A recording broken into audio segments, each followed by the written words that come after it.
और इस वक्त की बड़ी खबर आपको बता दें, जो विकास की पत्नी को लेकर मिल रही है। विकास दुबे की पत्नी ऋचा एसपी की आजीवन सदस्य थी। 2015 में 20,000 रुपए में पार्टी की सदस्यता हासिल की थी ऋचा ने।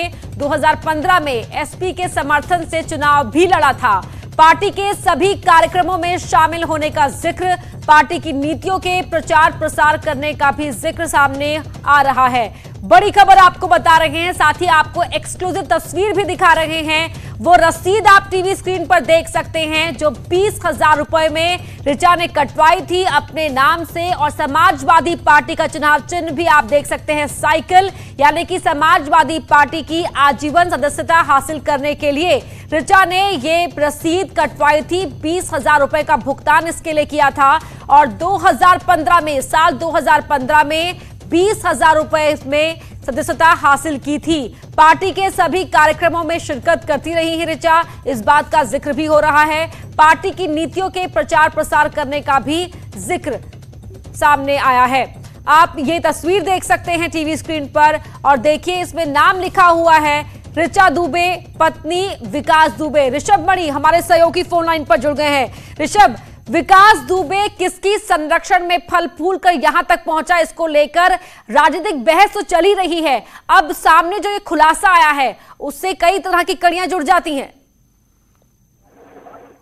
चल रहे थे विकास दुबे के अलग अलग पॉलिटिकल पार्टीज के लोगों के साथ।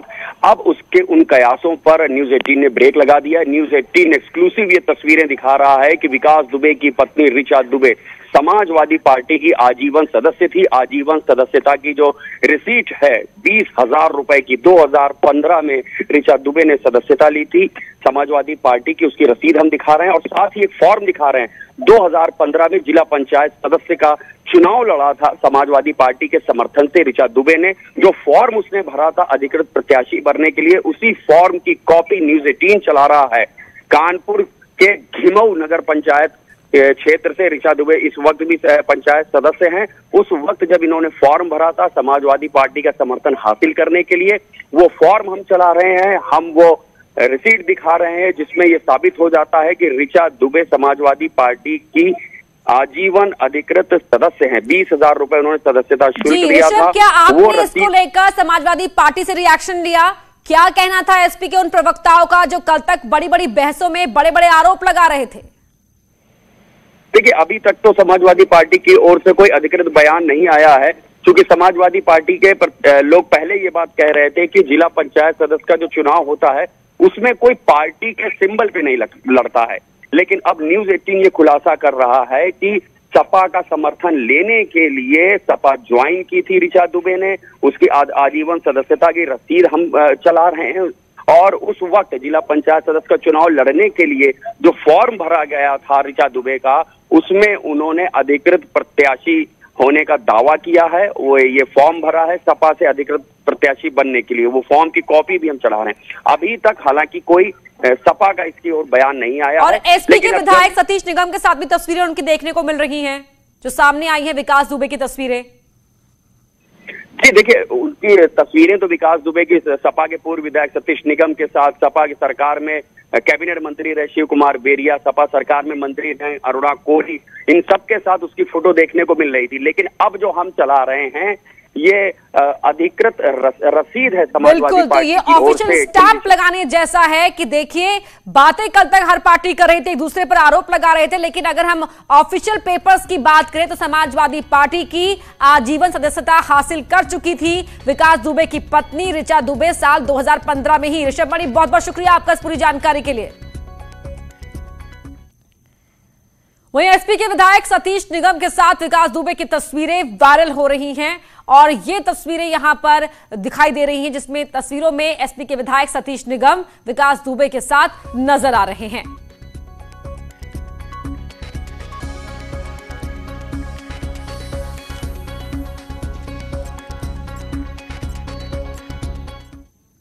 और कानपुर से बड़ी खबर आपको बता दें, मोस्ट वांटेड विकास दुबे की तलाश में जुटी पुलिस ने हमीरपुर के मौदहा में मुठभेड़ में मारे गए अमर दुबे के पिता संजू दुबे, मां और पत्नी के साथ 25,000 के इनामी जहान यादव को गिरफ्तार कर लिया है।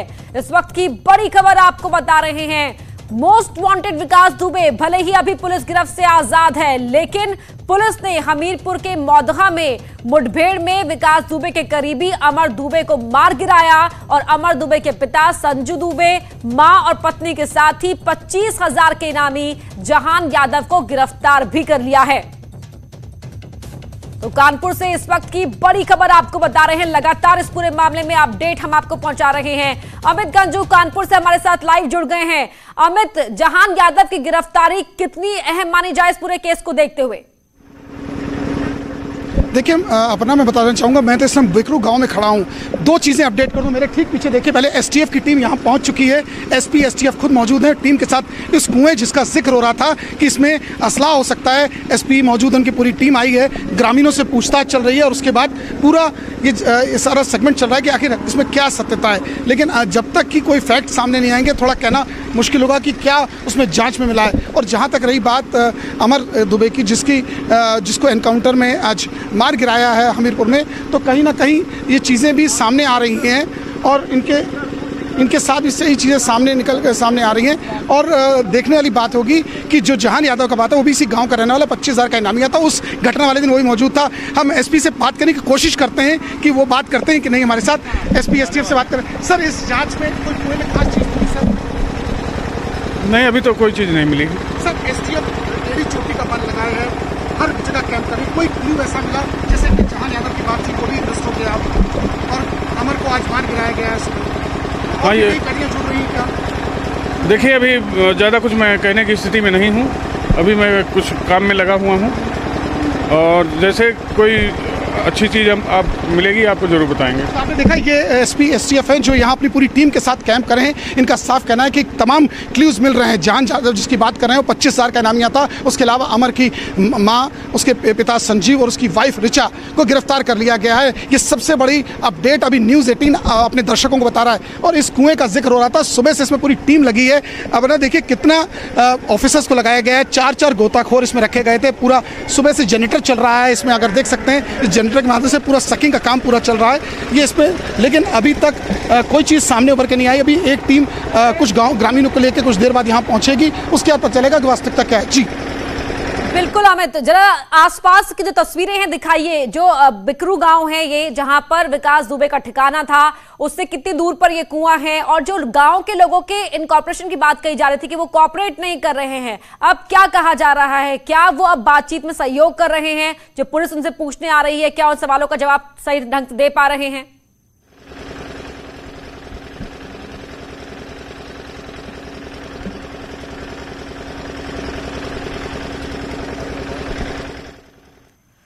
लगता है अमित से संपर्क हमारा टूट गया है, लेकिन अमित गंजू हमारे सहयोगी यहां पर अहम जानकारी दे रहे थे। बिकरू गांव में मौजूद हैं और वो कुआं जहां पर विकास दुबे के असले छिपाए होने की को लेकर तरह तरह की बातें कही जा रही थी, उस कुएं को इस वक्त खंगाला जा रहा है गोताखोरों की मदद से। और एक वहां पर भारी भरकम टीम मौजूद है एसटीएफ की। और एसपी एसटीएफ ने कहा कि जैसे ही कोई अपडेट मिलेगी आप तक पहुंचाएंगे। लेकिन जो इन्वेस्टिगेशन अभी यहां पर बड़ी रफ्तार के साथ आगे बढ़ रही है।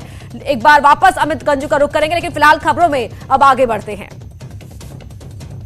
तो कानपुर कांड का गुनहगार गैंगस्टर विकास दुबे भले ही पुलिस से बचने के लिए मारा फिर रहा है, लेकिन उसके गुनाहों की सजा मिलने में ज्यादा देर नहीं है। इस बीच एसटीएफ ने उसके करीबी अमर दुबे को हमीरपुर में एनकाउंटर में मार गिराया। विकास दुबे का करीबी अमर दुबे ढेर।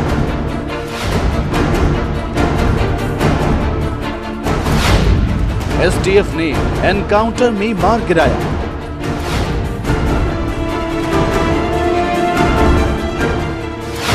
हमीरपुर के मौदहा में हुई मुठभेड़।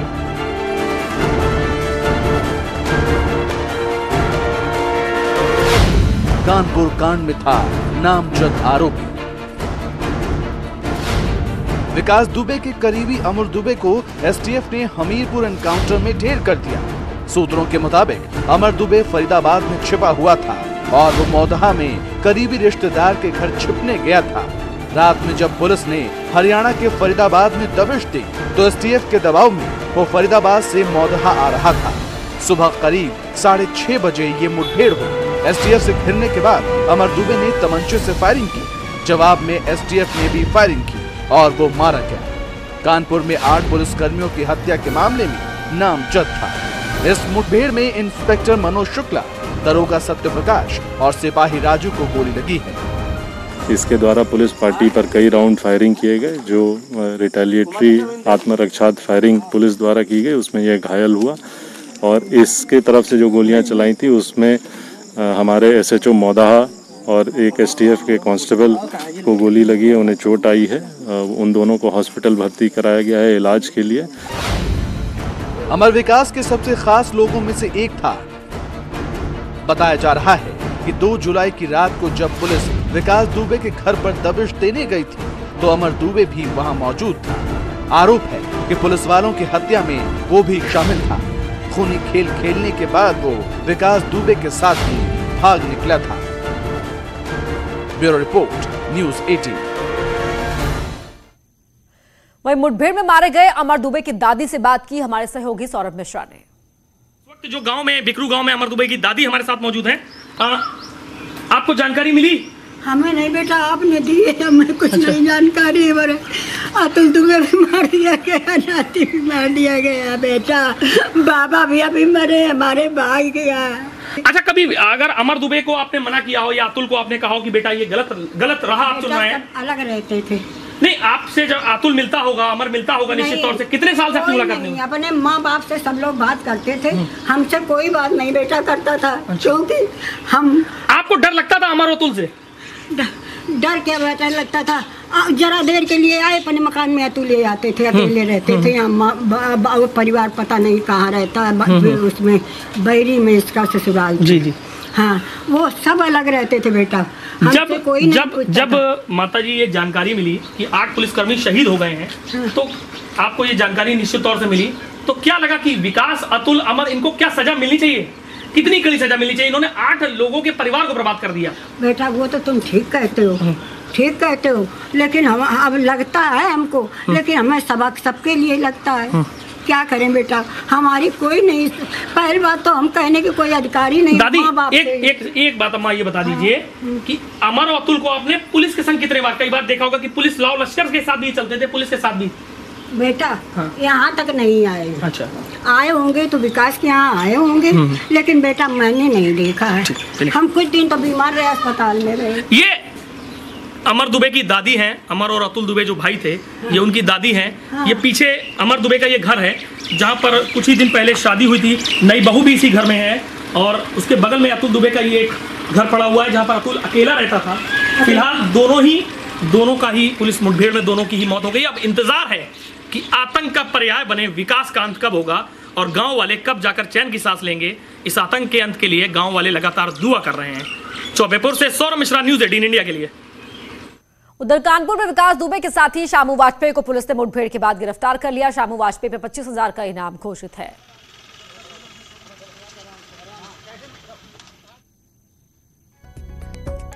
पता नहीं सर, तुम उस दिन मुठभेड़ में थे कि नहीं थे? नहीं थे। विकास के घर में थे? नहीं थे। फिर कैसे घायल हो गए?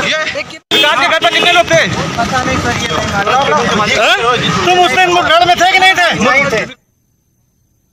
कानपुर में 8 पुलिसकर्मियों की हत्या के बाद से विकास दुबे फिल्मी अंदाज में पुलिस को धोखा दे रहा है। पुलिस को धोखा देने के लिए उसने अपने मोबाइल को एक गाड़ी में रख दिया और खुद पहुंच गया फरीदाबाद।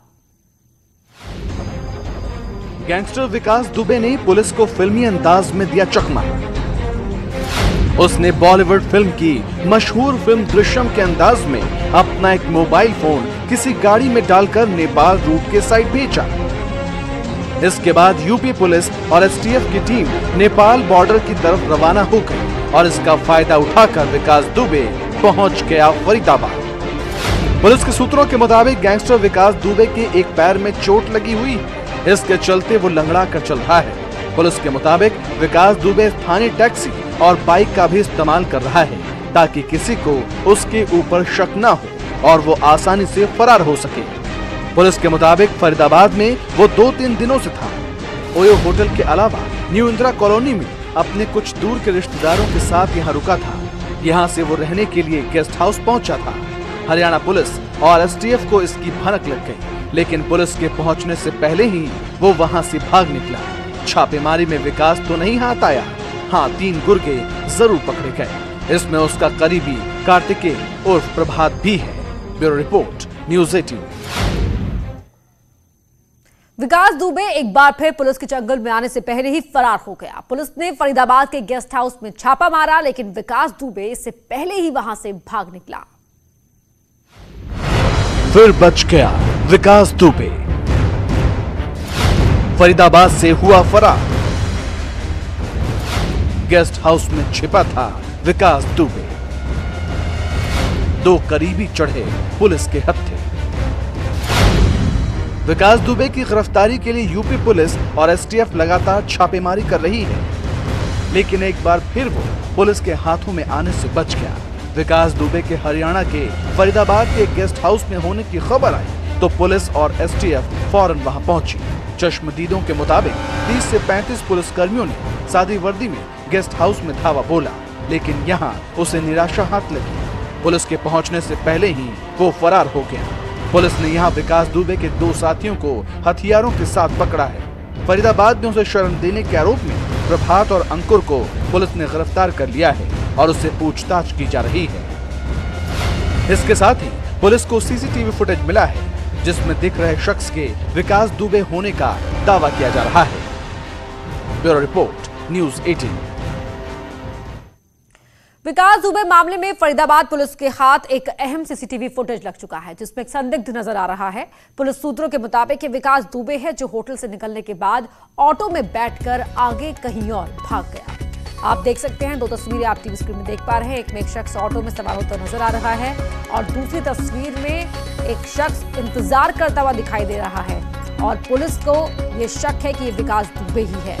और ये उस होटल की तस्वीरें जिसमें विकास दुबे छिपा हुआ था और मास्क लगाए जिस शख्स को आप देख रहे हैं, ये शख्स विकास दुबे।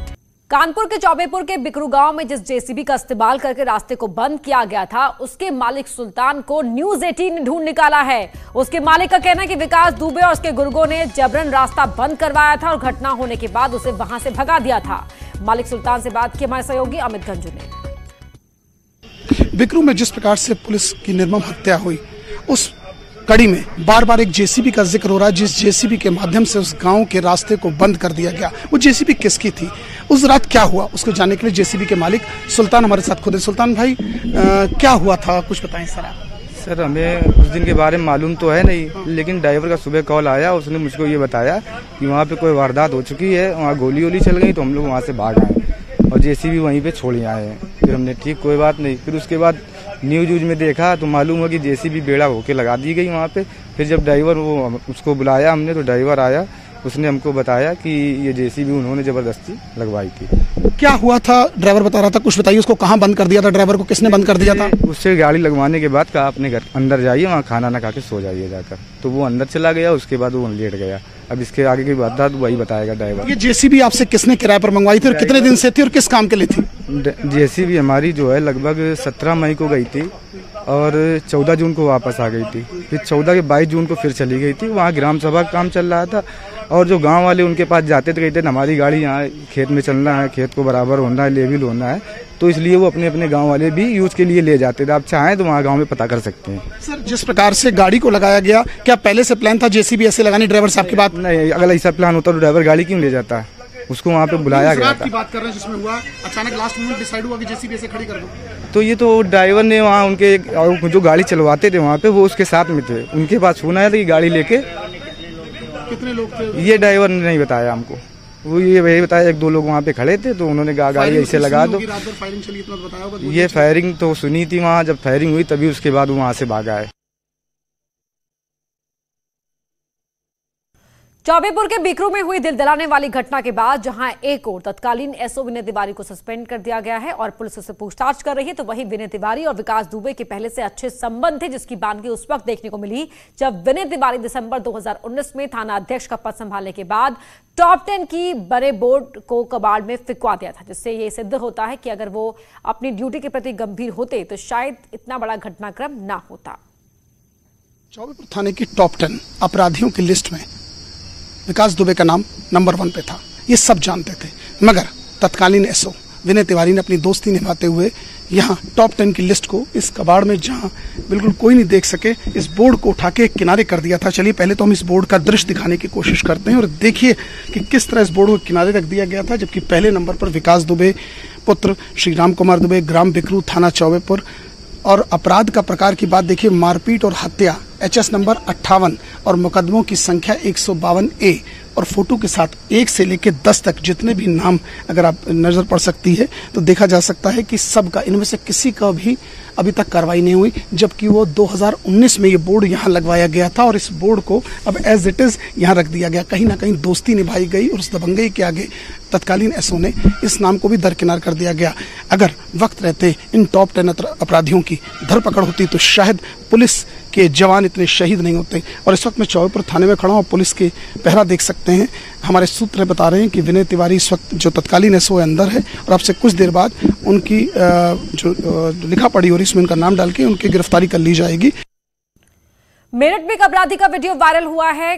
2 घंटे तक ये शख्स एक मकान की छत पर डांस करते हुए फायरिंग कर रहा था। इस दौरान CO तौराला बाल बच गए, वहीं एक बैंक के गार्ड को गोली लग गई। SSP अजित साहनी की अगुवाई में 2 घंटे तक चले ऑपरेशन के बाद गोली मारकर युवक को अरेस्ट किया गया।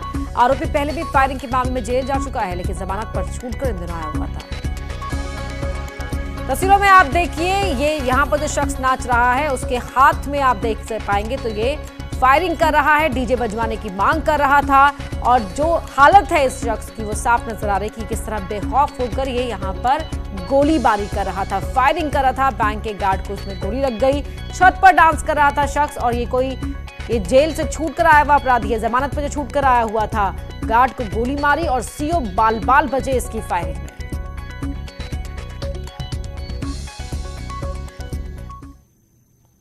क्या रुक रहे एक छोटे से ब्रेक के लिए, जल्द लौटते हैं।